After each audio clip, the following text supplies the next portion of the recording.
c'est l'accueil à la gare de l'Est. Les autorités voulaient être heureuses de nous accueillir, nous faire une petite fête. Et nous avons été accueillis par les fanfares avec des gros cuivres et ça pétaradé dans tous les sens qui nous ont joué. On a dû avoir droit à la Marseillaise, c'est certain.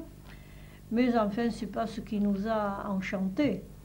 Nous avons commencé à regarder s'il y avait des gens de notre famille, mais à la gare de l'Est, ce n'était pas possible parce qu'on ne connaissait pas les heures d'arrivée. Enfin, à la gare de l'Est, pas de famille. Nous voilà, cet accueil passager, moi je n'ai rien retenu que cette histoire de fanfare qui m'a choquée. Et puis, embarqués dans les bus parisiens, les anciens bus là, avec la plateforme à l'arrière, on ne savait pas où nous allions. On nous amène à l'hôtel Lutetia. Alors, hôtel Lutetia, ça pour nous, ça a été dur parce que il y avait énormément de foule qui attendait les leurs, qui espérait revoir les leurs. Alors la foule sur les trottoirs, les barrières blanches, on fait monter les marches de l'hôtel Lutetia et il y avait un hall d'entrée. Ce hall d'entrée est plein de panneaux qui disaient « Avez-vous connu une telle, avez-vous connu un tel ?» Il demeurait à tel endroit, il était à tel camp, on suppose que... Il y a des panneaux et des panneaux. Et nous, nous cherchions évidemment à avoir un membre de notre famille. Et personnellement, ce qui m'a choqué, frappé, ça je garderai toujours, ce sont ces familles qui venaient vers nous avec une photo à la main, avec une photo d'un beau garçon, d'une jeune fille, d'une jeune femme charmante, bien coiffée, etc. Vous avez connu une telle, vous avez connu... Déjà, les noms, vous savez, on ne retenait pas toujours les noms, à part d'un petit groupe. Ben, non, mais elle a dû être déportée dans tel camp, à telle époque, elle est partie. Mais comment? Mais vous ne l'avez pas connue. Mais elle était brune, elle était blonde, elle avait 18 ans, elle avait 30 ans. Mais alors, en plus, comment on ne savait que répondre? Parce qu'on était vraiment dans le cirage, hein, encore. Ses parents s'accrochent, mais ils s'accrochaient à nous, ils nous tenaient par le vêtement, comme ça, ils tiraient sur nous, mais si, mais regardez, ils voulaient à tout prix qu'on leur donne une réponse. Et ça, c'était déjà dans la première quinzaine de juin. Et nous qui avions connu ce passage dans les camps de déportation, nous pensions, et personnellement je pensais, ma pauvre mère, ma pauvre dame, vous la reverrez jamais, mais j'avais pas à dire ça, nous n'allions pas leur dire ça.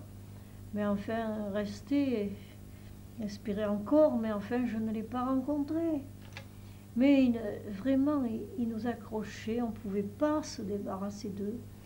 Ces mères qui pleuraient, et puis... c'est ça, le passage qui a été le plus dur.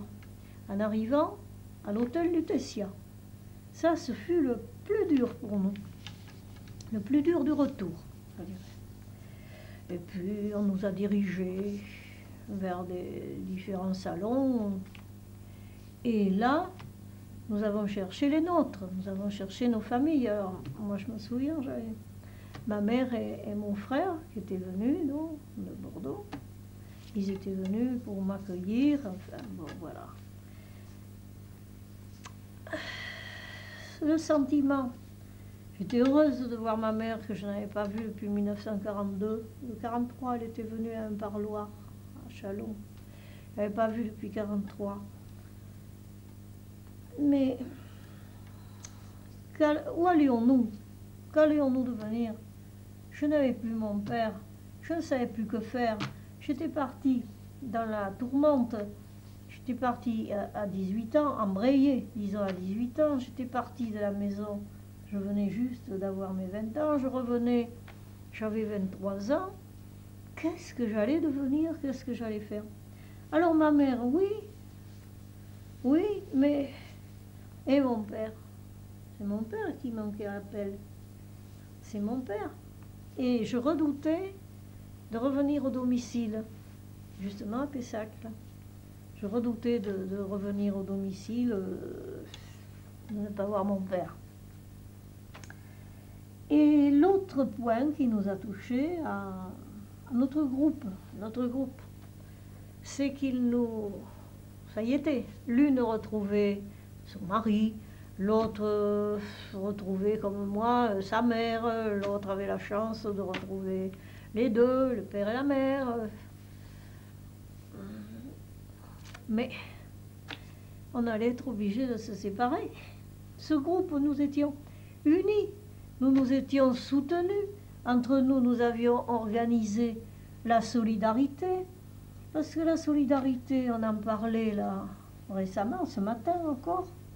Quelquefois, vous savez, quand on sentait que vous alliez flancher, simplement qu'une compagne de votre groupe vous mette la main sur l'épaule, simplement, la main sur l'épaule, dans les rangs, en dehors des SS, ça faisait une chaleur, ça vous remontait le moral, ça vous faisait espérer. C'était un petit noyau qui faisait famille. C'est pour ça, quand une séparation arrivait, qu'une ou l'autre était envoyée vers notre camp, et puis là, nous sommes arrivés le jour. La joie, oui, de se dire, nous sommes libérés. Ne plus savoir que derrière nous, nous avions des SS. Ne plus savoir que nous n'avions plus, comme dans la clandestinité, toujours faire attention de ne pas avoir des policiers français derrière nous.